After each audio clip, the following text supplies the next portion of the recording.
We're going live.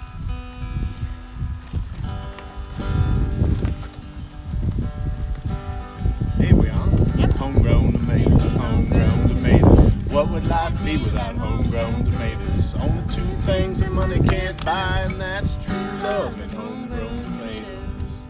Hi everybody, it's Monday. A beautiful Monday on the mountain. We're coming to you live a few hours earlier than normal because it's such a beautiful day. We want to go on the boat. But we wanted to bring you into the garden today because there's a lot to do in the garden at this time of year. So We were out here much earlier doing our actual work, so we would be ready for the broadcast. right. So most of you probably who are growing some vegetables and such have tomatoes in your garden right now, and they're probably getting a little bigger and stronger. And If you don't have tomatoes in your garden, I kind of wonder why you're watching this. so you're probably seeing some new growth on your tomatoes, possibly some flowers, and we're going to talk about just some of the care that you can take care of your tomatoes, what you can do to help them thrive. Because if you take care of your tomatoes, they will take care of you. We've talked about last week or recently about the cauliflower and how to blanch that by Not cooking blanching. but by tying it up and Protecting the head. right, from the sun and everything. And so why don't we take them around the garden? And well, we're also going to talk about deadheading. Deadheading. Oh wait, hold on. I took my guitar off. Wait, We're what should I talking play? about deadheading. Trucking, got my chips cashed in, keep trucking like the dude on Main. Sit Not up talking about that. like a rolling pin. You just keep trucking on. Not Anyway, that kind of dead. no, it's talking about deadheading your flowers. We have in the garden right now, we have marigolds and geraniums, and both which will benefit from... What does deadheading mean if it doesn't mean what I just did? Well, deadheading, well, we'll show you, but specifically means just Stay there. picking off the tops of the heads of the...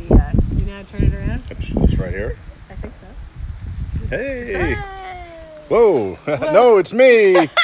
Ah, it's scary, everybody. Ah, now it's you.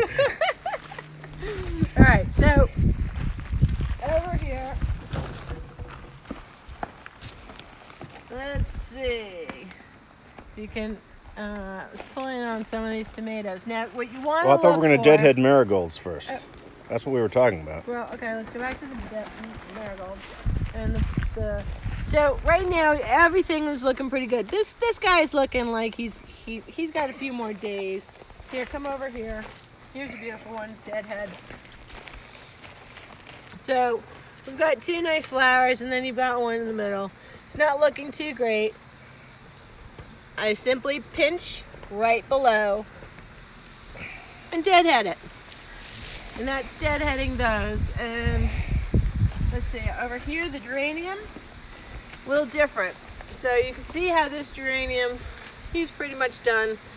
The others are doing great. We've got new blooms over here. Now, instead of going down below, you want to go further down, kind of as far as you can go. And then you're just going to just twist off and you take off. And that deadheads that, and it just makes the plant look a lot cleaner. You know, by the end of the week, we'll probably deadhead these. So, back to the tomatoes. You gotta come back over here. Marley, I think you're in the way. Can you come on? One of our garden companies is called Marley Wood. Builds these beautiful wood gardens you see over, and this is Marley, the namesake of. All right. And we got another one we could deadhead over here. So, all right, so I'm looking for, in our tomato plants, one of the things that can kind of, tomato plants can get way out of control. Spindly and bushy, depending. Spindly and bushy, and so setting aside, you know, There were we're a 60s assuming- act, Spindly and Bushy. Do you remember We're them? assuming, you know, we know we have the right light. We know we have the right type of soil that thrives on these conditions. So when you're taking care of your plants, what you want to do. Mark. So you want to always look in the what do you call it? Like the crook of where the limbs come out. Now, see right here, this is a great example. We have this limb, which is a major limb. And then this looks like it's going to be a major limb, but it's actually, see how it's grown out of the other? So you really want to, you pinch that out. I have more, these are called suckers. And look at that sucker. yeah, look at that sucker. Come over here, Mark. I believe. Oh wait, you know what? There's a this basil here is starting to flower on top. Oh, right, you can right. show the same thing So going on. with basil, you don't want it to flower. And see how this is all green here, this new growth, but that's not new leaves coming up. What that is going to be is flowers. So what you don't want your basil to flower really, because it takes out the good essential oils that you want in the leaves. So what I simply did, and I wish we had smell-o-vision. Oh man, it smells good. But I just Basil. picked off the top of the basil. A little bud that comes The up little the top. bud that comes off the one top. there, There's too. one little tiny one here. I'm just gonna snip it, with my, and you can see my nails are not very sharp or long Or clean. or clean. But I work in the garden. Never trust a gardener with clean nails. That's right. Just like they say, never trust a skinny chef. So you want to go around and check. Actually, we got to come through this way. Now. Oh, let's take a look at the potatoes. So These are the potato sacks. We've been talking about the potato sacks, and you can see the new growth that's coming up. I filled these up just yesterday, I think, or 2 days ago. And so we're getting the new growth that's coming up, and I'll let these go for another couple of days, and definitely by the end of the week, these should be full. And once they're full, I have some flowers that are over here. I got some snapdragons and some other stuff that I plan on putting in to kind of round out the look of the container.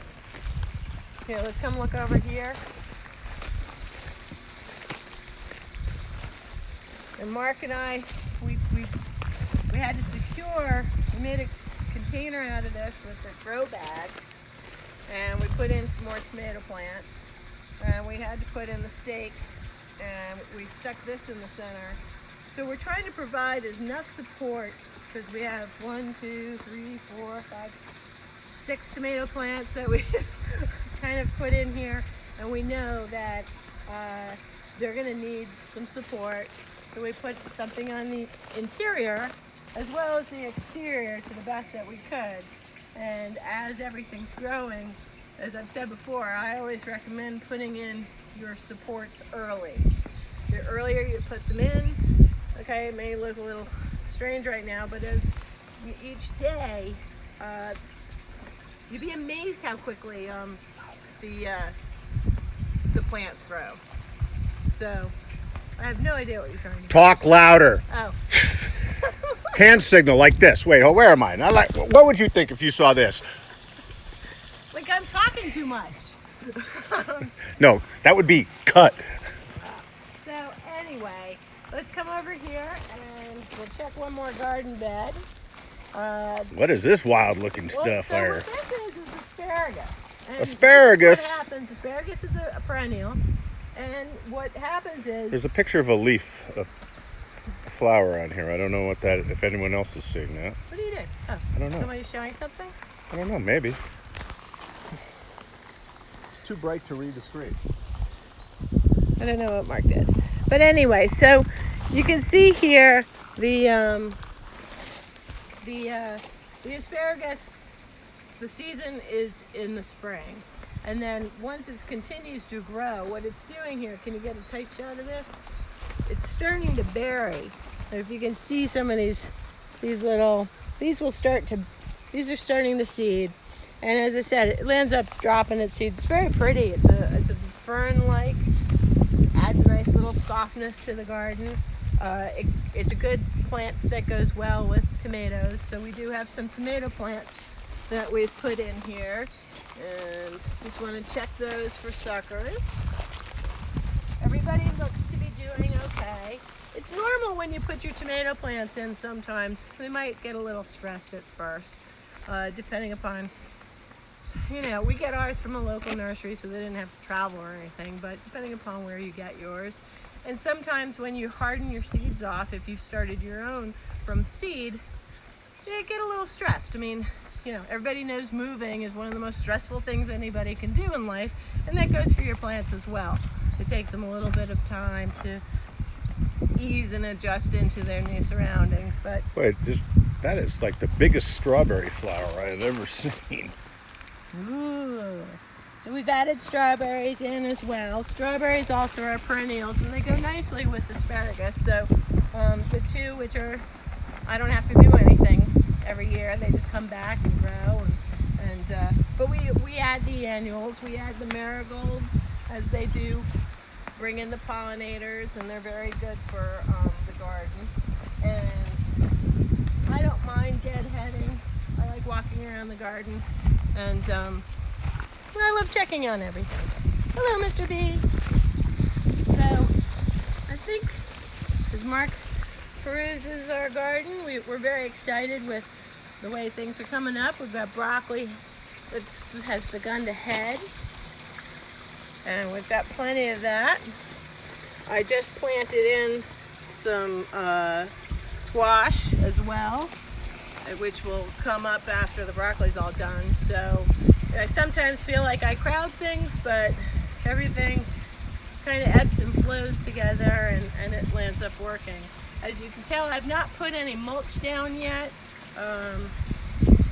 That's because basically I'm not ready to, but many of you may be ready to put mulch down.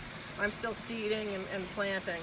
So I recommend mulching's always great. A light layer of mulch helps keep the moisture in your bed, and it can also help keep some of the weeds out. So that's basically it for today's show. I hope everybody's enjoyed coming and visiting us at Homegrown Harvest. And we hope that you guys are having a beautiful day as well. Now let's see, somebody sent us that picture. I don't know what that picture, it's a beautiful flower. I don't know if anybody's looking at that, or if Mark was able to somehow magically I conjured up some. Well, as I try to figure out how to turn things around. Homegrown tomatoes, homegrown tomatoes. What would life be without homegrown tomatoes? Only two things that money can't buy, and That's true love and homegrown tomatoes. that's true love in homegrown tomatoes. Everybody, we'll see you on Thursday for Question and Answer Thursday. Please send us your questions. Follow us on Instagram and Facebook. Have a great week, everybody.